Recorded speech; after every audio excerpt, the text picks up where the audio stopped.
everybody. Welcome to episode 7 of Church History for Chumps and part 2 of Celtic Christianity. So, if you want to go back and listen to part 1, in case you haven't yet, this is your time to do that. But if you're a part 2 kind of guy, do your thing. I'm not going to judge. I won't even know. So, question. When you guys think of missions, I'm sure that you often think, if you come from a church background, of large organizations with boards and specialists and researchers and people who have very developed mission strategies of how to engage with different communities. They have language experts, they have cultural experts, they have fundraising experts. They know what to do, how to do it, where to go, when to go, all these types of things. Now, what if I told you, or even just suggested, that some of the most successful missionaries in church history were just dudes who sat down in a boat and started paddling in a single direction, waiting for the Spirit of God to lead them somewhere? Kinda crazy, right? Well, I think you're right, and you're maybe a little bit wrong. But hey, let's talk about it. We joined again the esteemed Dr. Brad Melle in talking about Celtic Christianity. We talked about these crazy monastic missionaries and much, much more. So, welcome to Church History for Chumps. We are so glad that you're here. Hey everybody, welcome back to Church History for Chumps. Once again, Tommy D to my right, Brad M to my left. We were talking Celtic before, and you know what? It's the topic so nice, we had to do it twice. So we're going to get back into it. We've got a lot more in the world of the Celts that we need to get back into, and Brad's gonna lead this dance. Yeah, and before we turn it over to Brad, I wanted to kind of like do intro part 2 for Brad and maybe plug a couple of your projects. Please do. Yeah, if you guys haven't listened to our first podcast on Celtic Christianity, please listen to that first. But if you have no intention of listening to it, then please continue listening to this one. Well said. Please just keep listening. Stream our podcast. But yeah, let's talk about Brad. We mentioned before, man's just got a PhD in history, specifying in indigenous Christianity in North America from the University of Toronto, the alma mater of Drake Drizzy himself. That's right. And it's the big leagues. That's right. Yeah. The old six, as they call it. And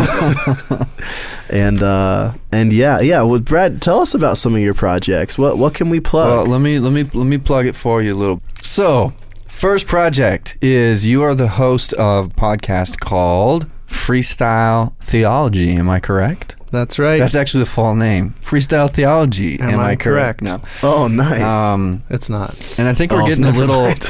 We're getting a little dose of the freestyle theology today, actually, as Brad's kind of talking about Celtic Christianity. That's cool, because freestyle theology was actually the name of my first Christian rap group. Is that true? No. Okay. No. The freestyle way is kind of, it's the way I like to talk with people. Mm-hmm. So we pick a topic and then try to think, I guess you could say think Christianly about said topic. Without fear of... Yeah, our tagline is wondering freely out loud, because I'm very committed to the importance of that freedom to speak and think out loud without necessarily, positionism, where it's like, what's your position on this, this, and this? Sometimes that can stifle conversation and dialogue. So it's like we take a posture of, like a freestyle posture. So like on our last episode, one of the recent ones, we talked about metaphor and just started to kind of go down some rabbit holes about metaphor and what that says about being human and what we learned about God and how all words initially begin as some kind of concrete image and then they become abstracted. So for example, the word substance. The word substance was the word that the Greek Christians used, ousia, in order to describe the nature of Christ, right? But I was digging into it, and the word originally meant standing firm. So a very clear image. Yeah. But over time it loses it is detached from its concrete image.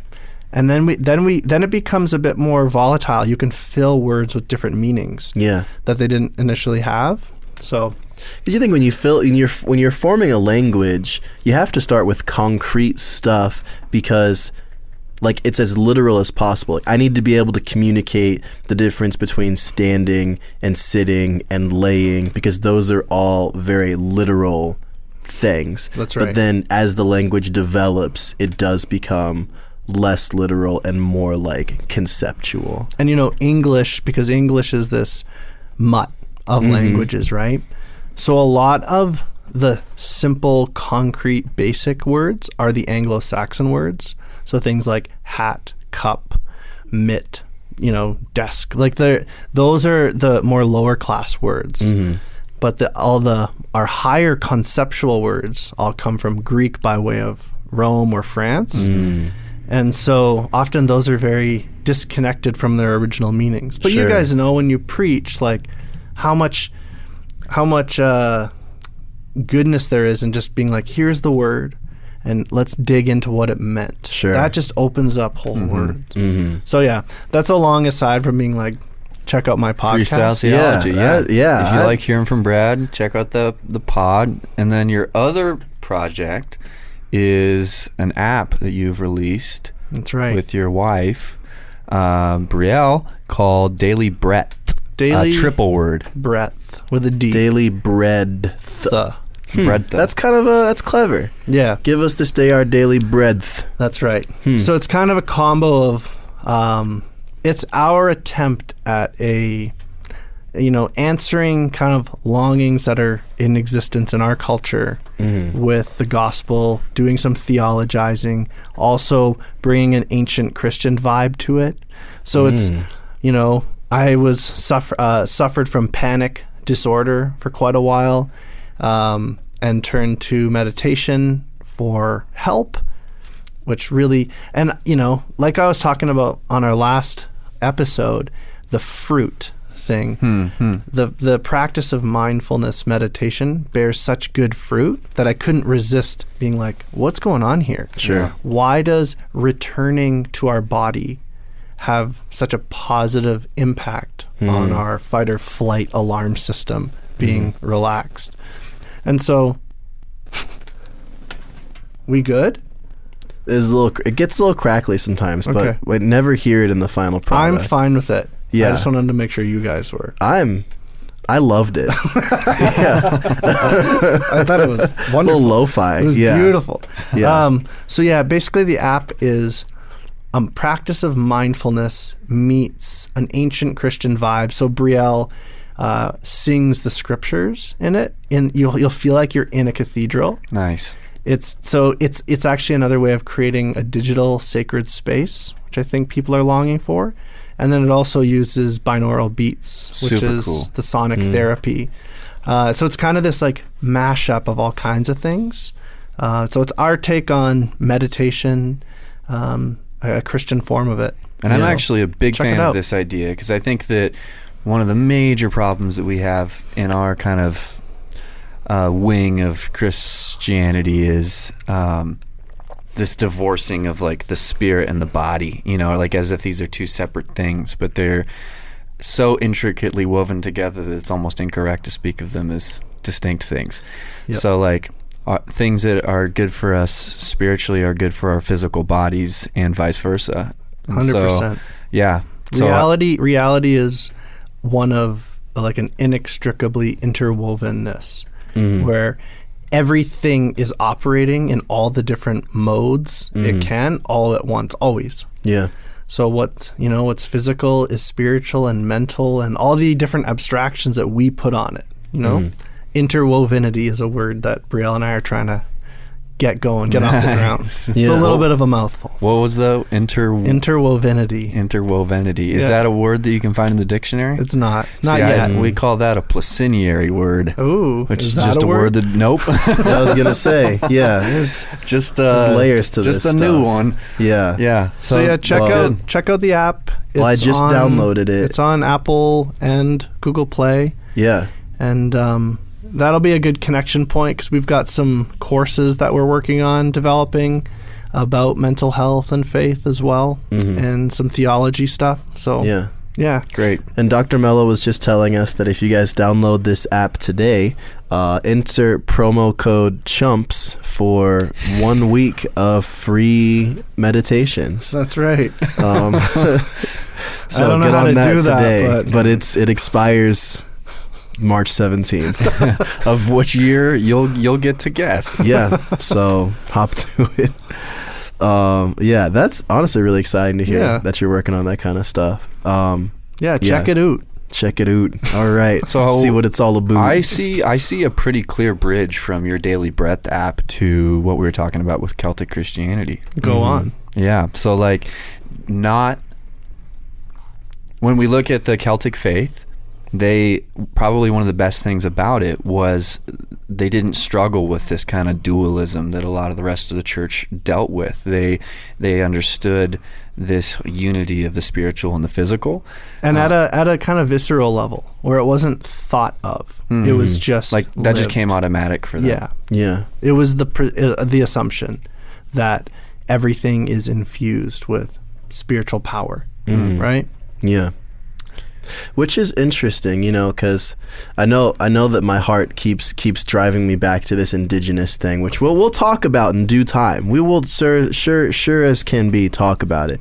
But it's like they imagine how harmful it would have been if they said our philosophy of mission is to kill the Celts and save the soul. Like we want to burn down these values of nature and spirituality and all of this interwovenity.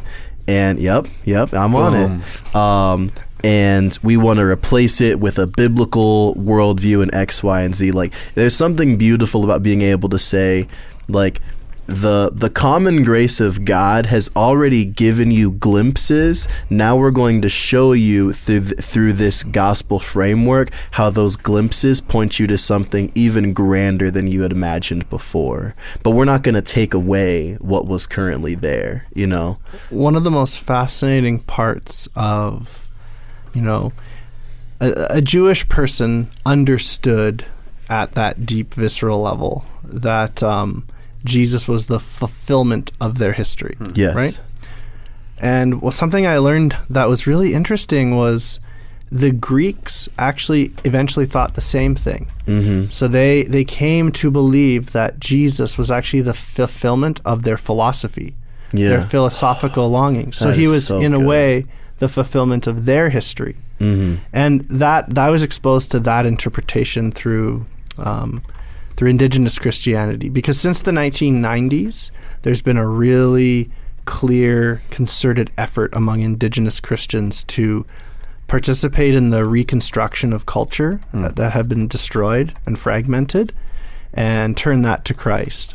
And there's more talk now about, is Christ in some way the fulfillment of our indigenous stories? Mm-hmm. And I'm like, yeah, like the fact that has to be a question is so sad. Like, I think that's a great way to look at it. Yeah. And so that's, in a sense, like the Celtic person was experiencing Christ as the Celtic Christ, and the fulfillment of their longings, the completion of their sort of half understood reality, right? The Lord of creation. Yeah.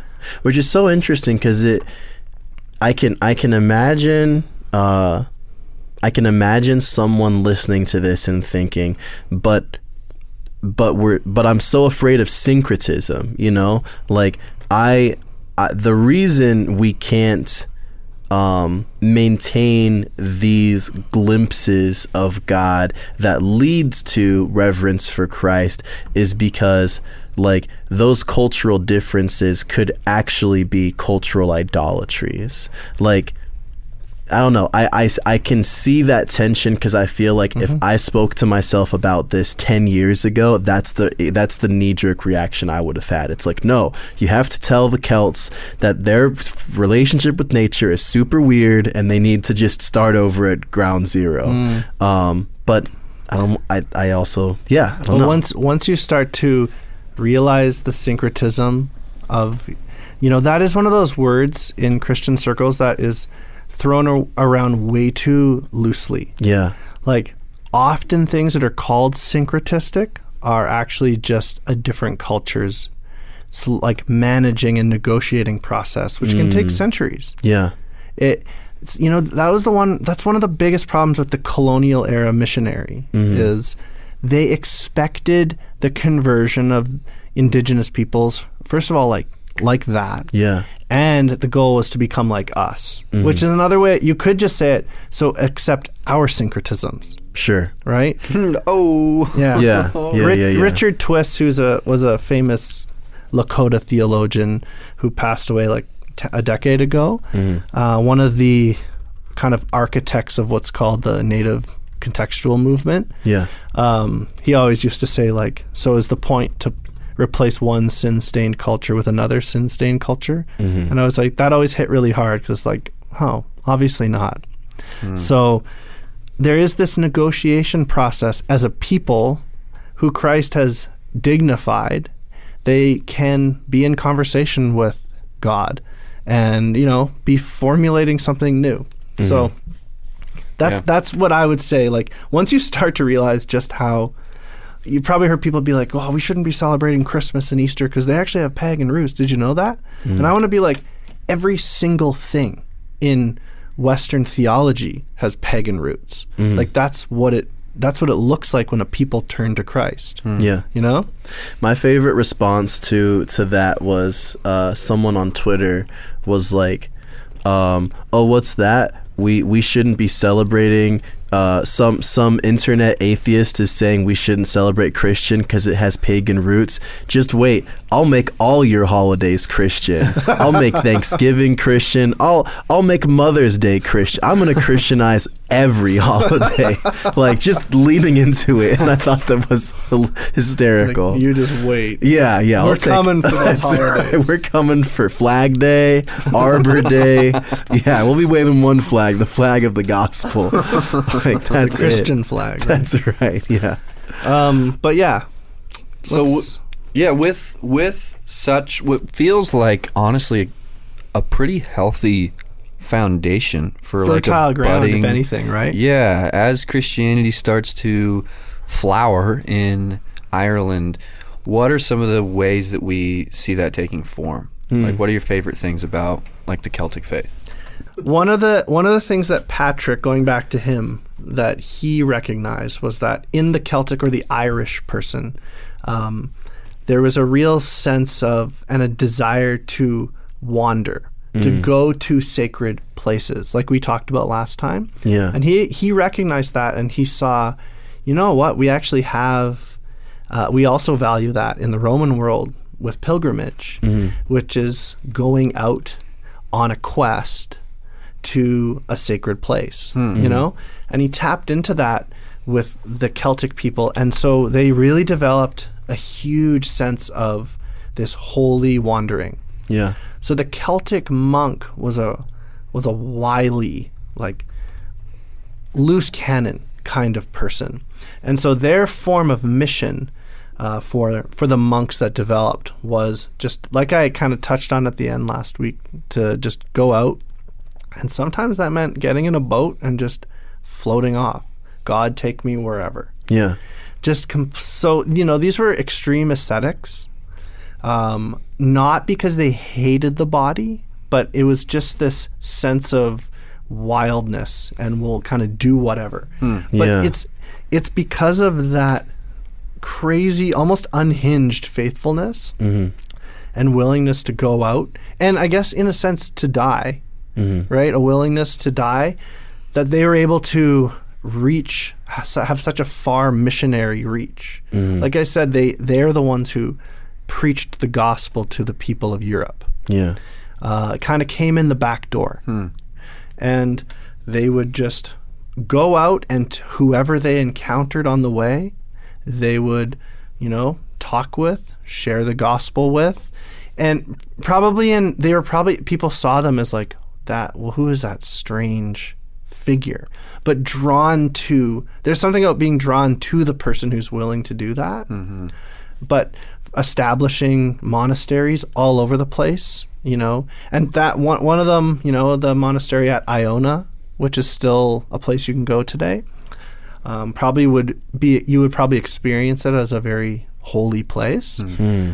That was from St. Columba doing that thing where he just got in a boat. Christopher Columba. Exactly. No. But a lot of things get named later on after him. Interesting. Right? Okay. So did he just get in a boat like he's like, I'm just going to see where the waters take me? He was actually, from what I remember, Columba got in trouble with his abbot and was banished, but was still convinced that he was kind of on mission. And so he got in a boat and just floated off and ended up on this island, abandoned island, or I guess deserted island of Iona, and just transformed it into a holy place. There's something so to have an ascetic mindset that says no matter what comes to me, I receive it from God, but also a reverence for nature. I'm just imagining like floating off into the ocean and not finding an island, and then just like eventually you just die and you're just like, this was God's will for me, and you just kind of hopefully surrender to it, and you just say, well, this beautiful vast ocean, like I'm lost in, just like the rich ocean of God's grace, and you just succumb to whatever may come. Like that to me is like, holy smokes. Like that's a really, I appreciate that kind of an empathetic view. Yeah. Because it's easy. Have you ever heard of Simon the Stylite? You ever heard of him? Ooh. Negative. He was this like nutty guy way back in the 200s. Okay. In the, where was he? He was either in the deserts of Egypt or Syria, which is where monasticism really begins. Oh yeah. That ascetic going out into the desert. That was Syrian the Celtic Syrian. Yeah. That was the Celtic version of going out into the ocean. I was gonna say we should start calling them the coastal fathers. Yeah, because they really were. That's good. That is. They good. were very reminiscent of and the desert fathers. And they would pray in the Irish Sea with their hands outstretched in a cross. Yeah. That was a very common thing. The freezing waters of the Irish Sea. That's so in a way, that's immaculate. gold. Like the coastal fathers. I love that. But Simon the Stylite, we are a pragmatic, modern kind of Christian, right? And so we look at what he did, which was he went on top of a pillar for 46 years out of devotion to Christ. And you're like, what are you doing, man? Right? Like, what are you doing? You're fleeing into the middle of nowhere, into the desert. How can you love your neighbor? How can you live the gospel life? Right. If you're on top of a pillar. Did you look? Is it 46 years? It's something like that. How long I've got him up here. How long he's on top of a pillar? There's this really cool art of like this giant serpent like wrapping its way around his pillar. That's like the demonic demonic temptations. Let's see, atop the pillar. How many years here? It's like a Guinness Book of World Records ancient.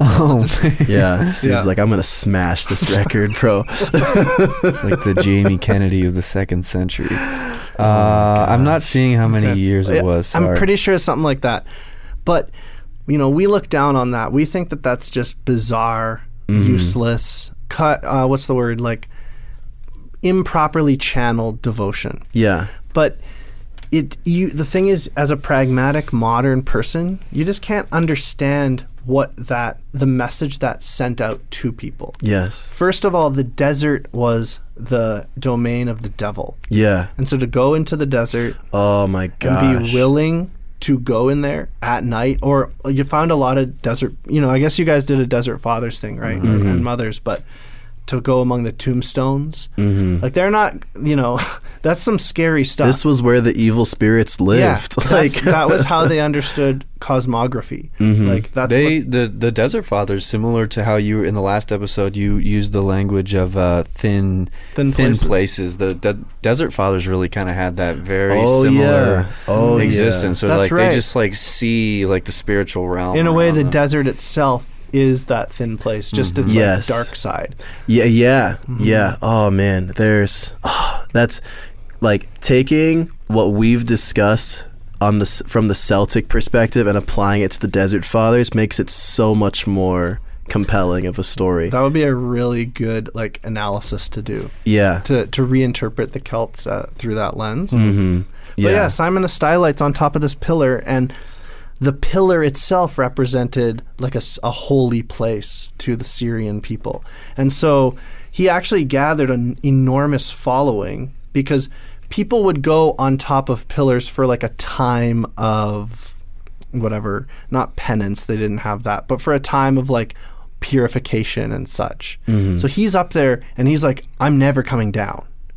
And people come to him for wisdom. So it ends up and like, presumably to bring him some snacks, some morsels, wheel him up on a pulley system or something. But and people come to Simon the Stylite, and he's remembered as like, a saint who fought the devil just like Saint Anthony did, and who was truly devout in a way that made sense to those people. And gathered a following. Like people would come to him, and then he can share the story, even if he didn't necessarily want that. Yeah, it happened no matter what. So, but yeah, that's a different region, different story, but same kind of thing. We can look down on this unhinged devotion, fanaticism, we might even call it. But what the Celtic monks were willing to do and willing to go, they really were willing to go and do anything. Yeah, and it is really, I think, putting our cultural bias in check and being able to say, like, because we're modernists, because we're Westerners, like, we are going to have this approach of like, yes, but what is the purpose? Like, what are you producing with your efforts that you can tangibly say, look at what I've done, look at what I've produced? And for them, they were just like, no, my whole life is that. Yeah. Like my whole life it's like Paul's saying, like my whole life is a drink offering poured out before Christ. Like my whole life is an offering to him. Like if I swim out to the middle of the ocean and get toppled by a wave and drown, that was my life. Like that was all in offering to Christ. And if I become this like amazing, noteworthy missionary, that's beautiful too. But ultimately, like, we don't measure life in the same way. And I think that, I don't know, that's incredible. I tend to, we even in the like missional perspective, talking about the missionary encounter with culture, looking for examples of faithfulness, looking for examples of idolatry. I have like a new view that's sort of forming in me. Someone like Origen, Origen? Yeah. Generally, we go, when we're trying to have a balanced perspective, Origen went too far. He was too, you could say, syncretistic with Greek philosophy, with Platonism. But the honest truth is, it's sometimes you need those people who go too far to kind of pave a new way for other people's faithfulness. Because you can write Origen off, but almost all of our theology comes from him. Yeah. Right. He took that step and fumbled through it and made some big mistakes. I actually don't like Origen's theology. I just like Origen's what he was willing to try. That's what I like about him. Like the original freestyle theologian. Yeah, kind Check of. out freestyle and theology. You'll look at it and be like, whoa, this guy was way too deep in like the Plato. And he was like reinterpreting the whole Bible according to it. But he took a huge first step, kind of crashed through the barrier. And then other people came and sort of picked up the pieces and like, what, this is actually really a good way of saying it. Yeah, Origen, this was... But then, his books are burned later on. Sure. Even though he's kind of the founder of Orthodox theology. Yeah. It's just, I don't know exactly what to think of it. I'm relating it to those Celtic people. You can say they went too far. Yeah. But maybe you know, Maybe and we're not going far enough. yeah. Yeah. And obviously that Celtic way is not for everyone. Of course. That's not the way everyone should live or express faithfulness. But we have to give credit where it's due. Like, we're sitting here today because of those Celtic monks. Right. Because we're heirs to the Western Christian tradition. Sure. And it never would have reached the continent in that deep way it did without them just being like, all right, let's go. Time to get in a boat. And into scary places. You know, as like a weird antisocial, like, outcast wandering into some like Germanic community that has no place for an outsider. Like, that's scary stuff. Yeah, sometimes you wonder what would be scarier, like dying in the ocean or finding land and realizing, oh, great, like now these people are not gonna receive what I have to bring to them. Like one of my favorite images, I can't remember what hymn it's from, but it's an image that's just captured my imagination, is the one where wherever Jesus walks, like, kind of like That's flowers. Kanye West, actually. Flowers and vegetation and plants spring from wherever his footsteps. It's one of my favorite images. Yeah. And that's in a way probably a Celtic heartbeat in that image, where the Lord of creation, it's like renewal spills out all around wherever he walks. Yeah. And I kind of get that sense with the Celtic wanderers. They were called pilgrims. That's how they thought of themselves, and that's actually how they thought of life. Yeah. That life was one of these quests, spiritual pilgrimages. So I think my question in response to a lot of this is we are, for better and for worse, a modern culture. Yeah. And like, is there any, I won't say is there any value, I would almost say, is it even worth trying to restore some of this, like, because it's like, I mean, I think there are plenty of people in church circles who would say, yeah, throw logic to the wind and just be really sensitive to what the Spirit is saying. And I think that if a member at my church told me that, I would be like, be really cautious though, because there's a lot of ways that people say I'm just being sensitive to the Spirit, that, you know, sometimes you don't know what Spirit's being influential.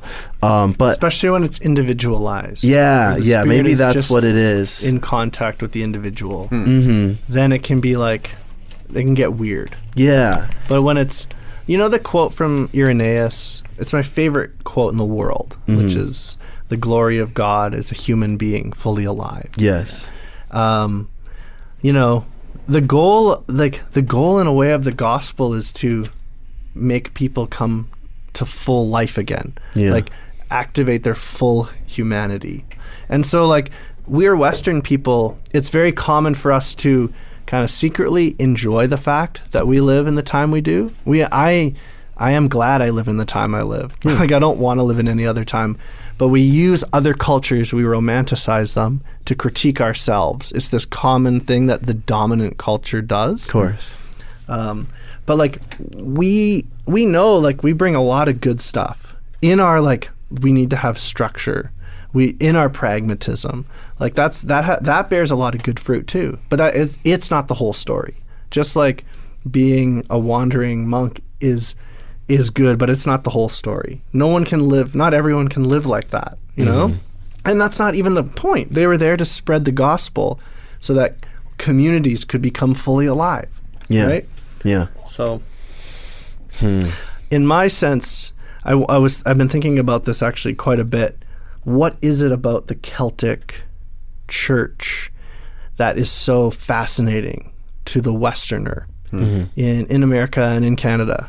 Why do we have so many books on Celtic way of spirituality? evangelism. Celtic spirituality. And it goes beyond just Christian circles. Yeah. Like, into secular circles. What is it about the Celtic vibe and way that's so enticing? And I kind of think the Celtic church is an indigenous church of the West. One that is from a culture that inherited so much of the imperial spirit from Rome. and so much of the military and violence from the Germanic peoples, and we baptized those things. We made empire good, God's way. Like, that's how they saw it when Constantine converted. Right. And you can't even blame them. Like, but what's interesting is Constantine converts and starts to favor Christianity, and then it's made the official religion about, 70 years later? Yeah. But it's that move that makes Christianity dangerous to practice in Persia, because now it's closely tied with being Roman, and the Persian Shah is like, oh, that's the Roman religion? Well, then we need to oppress that. Yeah. But before Constantine, it was better to be a Christian in Persia.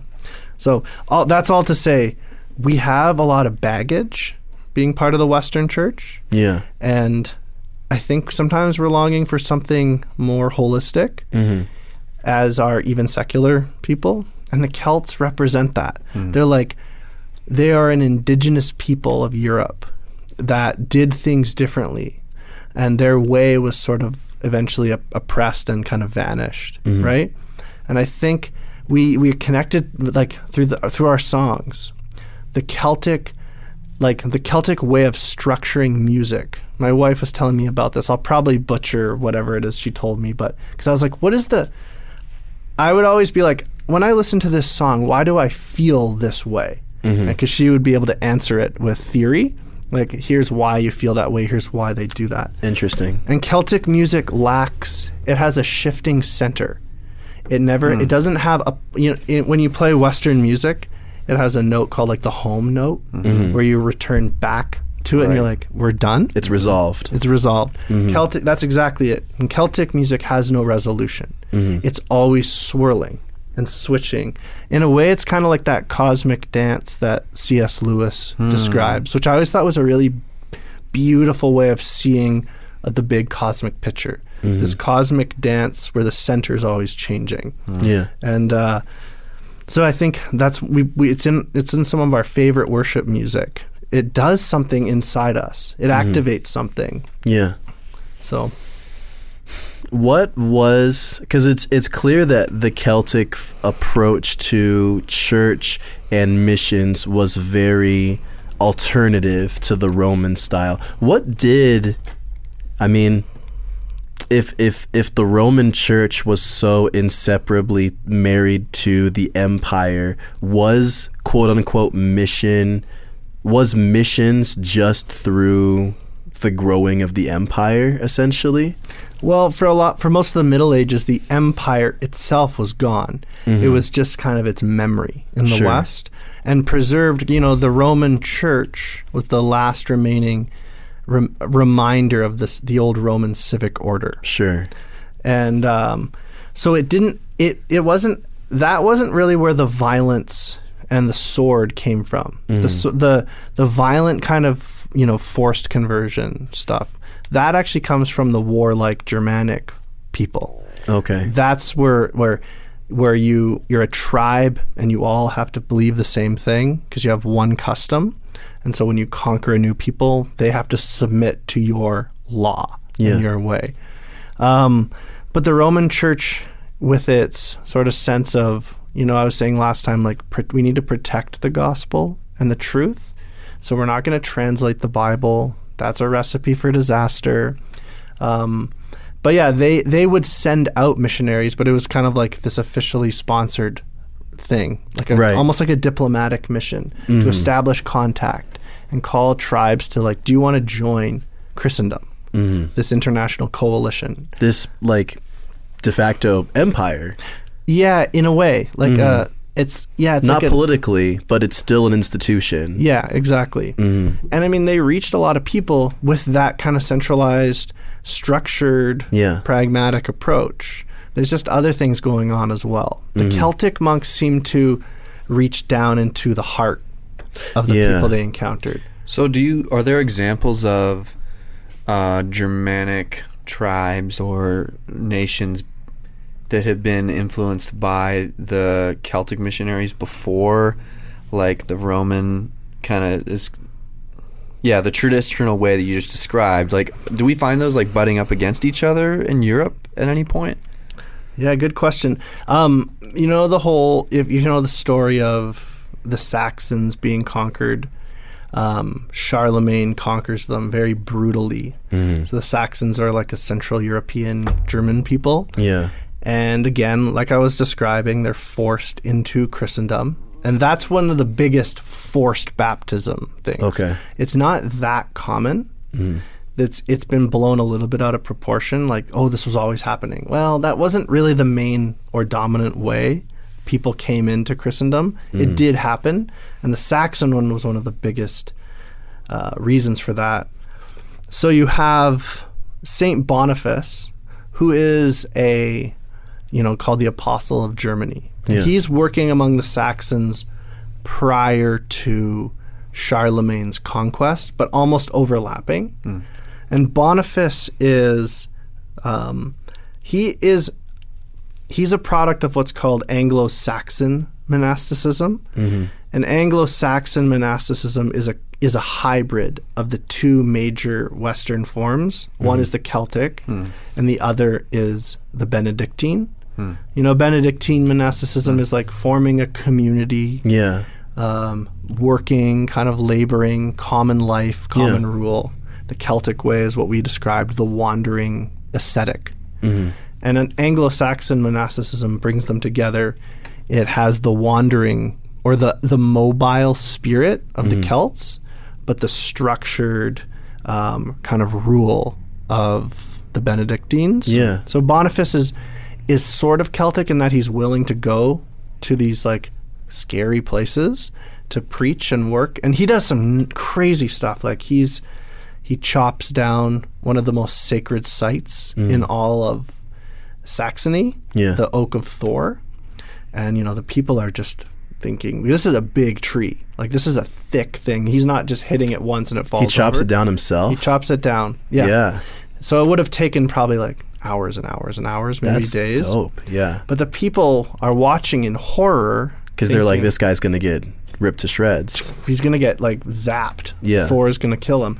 And when Thor doesn't, on the one hand, I think even Tim Keller used that story once to describe, like, sometimes you just have to root out the idol at the center. Yeah. And I heard that and I was like, I don't know.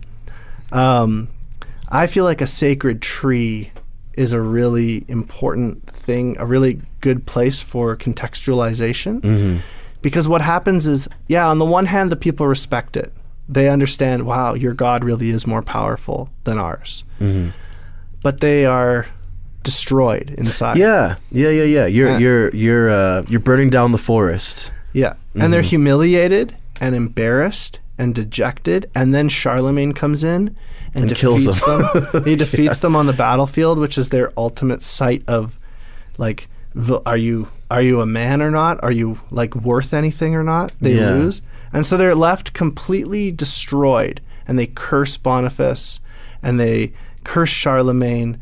But then you have some Celtic monks who come in and kind of decide to take the hard work of discipling these new Christians forced into the faith, who humiliated, and they construct this story called the Heliand, which is it's like a Saxon version of the gospel. They retell the gospel story using Saxon cultural images. And it's one of the most amazing pieces of literature from the Middle Ages, the early Middle Ages. And they do such cool subversive things in it. They really help the Saxon people to identify with Christ and not with their oppressors. So even in the retelling of the story of Jesus' death, in the Heliand, it's the bishops who crucify Christ. Like, that's the word they use, the bishop. Yeah. It's the church is the enemy. Boniface and Charlemagne. Yeah. And, like, the Pope and stuff, they're and even the missionaries themselves. Someone said that, like, they're putting themselves in the position as the oppressor. We are the representatives of the church. Which already fits the context of what they believe. Exactly. Another thing in it, like, the way they describe the death of Christ and his burial, they describe it in the way of a traditional Saxon burial. So where the person's put in the ground and a big stone is laid over top of them. And that was really interesting because that practice had been forbidden by Charlemagne as like that's a pagan practice. Wow. And they're saying that's how Christ is buried. Mm-hmm. So it's all these intentional moves to be like, we're dealing with not only like an unchristian people, but a traumatized people, and traumatized by us. Yeah. So it's like that's a tough document to write.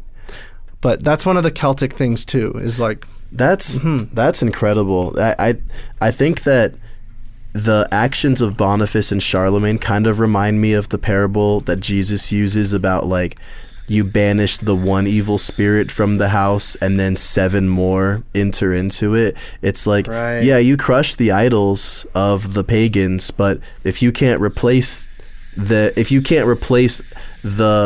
holy place with Christ, then more evil can just come and replace it. Like Boniface and Charlemagne jointly were able to show the weakness and the ineptitude of their gods and culture, but did not replace it with Christ. Yeah. And I think that, I mean, even the fact like them writing a gospel presentation that reaffirmed their way of doing things that had been condemned, and saying, hey, here's this again, but now we're wrapping it into the story of all creation, of all recreation. Like that's so beautiful to me. And Boniface and Charlemagne, you're right, they demonstrate to the Saxon people that like your gods are weak, and that does matter. That's an important thing for Germanic peoples. They have to see that the other god is more powerful. Sure. They'll never give their allegiance. Yeah, it's tough. I heard you teach on Boniface, and I was like slightly butthurt because like I like Boniface, and I think that is an important thing to note, that the story of Boniface and the tree reminds me some of the situation with Elijah and the prophets of Baal. Where like sometimes when like I think it's important to note, even differentiating from the story of Elijah and the prophets of Baal, is that he didn't like move on from the tree and start like beheading, all of the people, who were there observing him do that. So yeah, like I think to me it does feel like a both and. It's like very different than like like we talked about on the last episode, very different than Patrick's way, where he's like thinking about, okay, how can I use these things that are already ingrained in their culture and infuse it with the gospel, which Boniface probably could have done. But at the same time, like you just said, like it was important for them to see. And we don't know everything. I'm not trying to condemn Boniface necessarily, because I don't know what he knew. Sure. He probably had insight into what was happening that I didn't. Mm-hmm. But it was something you said, John, like they demonstrated like our God is more powerful than yours. But it's not that they didn't replace it with Christ. Mm-hmm. It's that they replaced it with a foreign Christ. Mm-hmm. And the Heliand replaces it with a Saxon Christ. With a familiar Christ. Like, yeah, he's cool. Your Christ, not the Roman Christ. He is the Christ that is in the family of the Jews and in the philosophy of the Greeks. Like, he is our Christ. Exactly. Yeah. And so, yeah, I mean, Charlemagne burns down Irminsul, which is the holiest tree. It's the world tree. Yeah. In the Germanic world.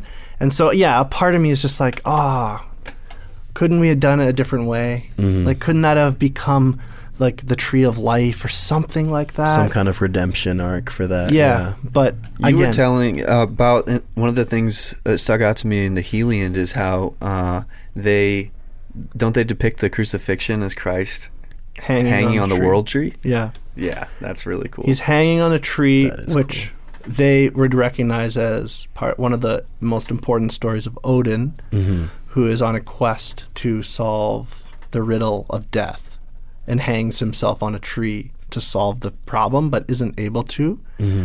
And they show how Christ hangs on a tree and solves death. Yeah.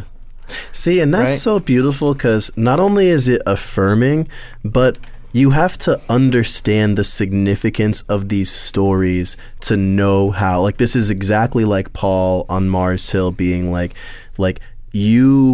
this is the temple to an unknown God. And then he quotes a poet that they would be familiar with. Like, this isn't just them copy and pasting Norse figures into the Bible. This is them having a deep understanding of their values and their faith, and then tying that into the gospel and saying, look, this is how what you believe is that glimpse of the greatest thing that fulfills the story that yours is only such a small piece of. Exactly. That's the thing that you talked about last time. Yeah, the uppercase T thing. Yeah. Yeah. That's going to become a thing. I hope so. I'm going to use it. Yeah, no, please do.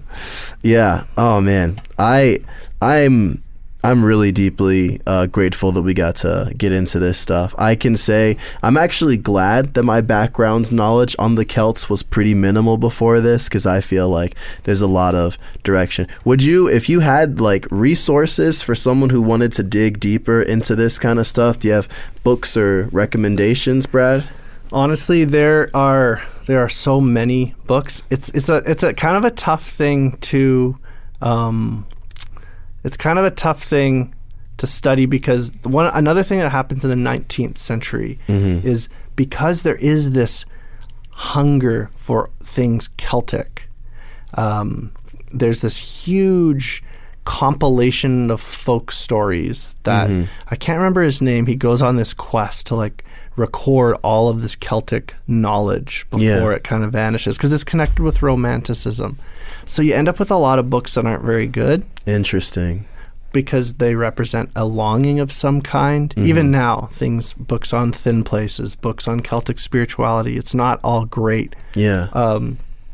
My favorite understanding comes from the work of Andrew Walls, who I think is one of the best historians who ever lived. Yeah. Especially of the church. And he does courses. He has one course called Six Continent Christianity, which you can buy actually on from Regent College on Regent Audio, and just some fascinating stories. And one of them is on one entire 3-hour lecture is on this early medieval period, and that's where I learned a lot of the stuff. Yeah. So I would probably start with that. I don't have a great book to be like, oh, read this one. Sure. Yeah. Okay. Six Continent Christianity. Also, if you want to learn about the Syrian church and how their hymns and liturgies, the closest thing that they resemble, because they're very dramatic liturgies. And he argues that what it resembles is like the black gospel churches. It's like the black gospel church of the ancient world. And so that's cool. Yeah, check out Six Continent Christianity. It's a really good course. Yeah. All right, last Better question. than any podcast that I could do. Oh, wow. That's high praise. This has been a heck of a podcast. Last question. Who do you think would win a fight between Charlemagne and Constantine? Ooh, what a good question. Thank you. I think Charlemagne would be way more brutal. Constantine was way more shrewd. I think I'd have to give it up for the emperor. Yeah. Okay. The OG. Yeah. The first Christian emperor. Yeah. Because Charlemagne is crowned emperor of the Romans in the year 800 on Christmas Day by the Pope. But Constantine has that blood in him, you know? He's got that dog in him. Like you can't speak ill of the bloodline like that. This man, talk about apostolic succession, like this might be even more notable. Hey, you are sounding more and more like a Roman. All right. Well, Brad, again, such a blast, dude. Yeah, thanks so much for joining us. I'm sure this is podcast 2 of many if our hopes and dreams come true, because they're my hopes and dreams too now. I love that. That's great. Wow. That's the great. interwovenity of our dreams. Yeah. These dreams are just interwoven all over the place, man. Beautiful. Love it. Well, thank you guys both for joining us, and thank you, listener, for hanging out with us. We hope that you've been informed and a little tantalized about the Celtic tradition. And we'll see you next time. We hope you have a great day, and we'll see you later.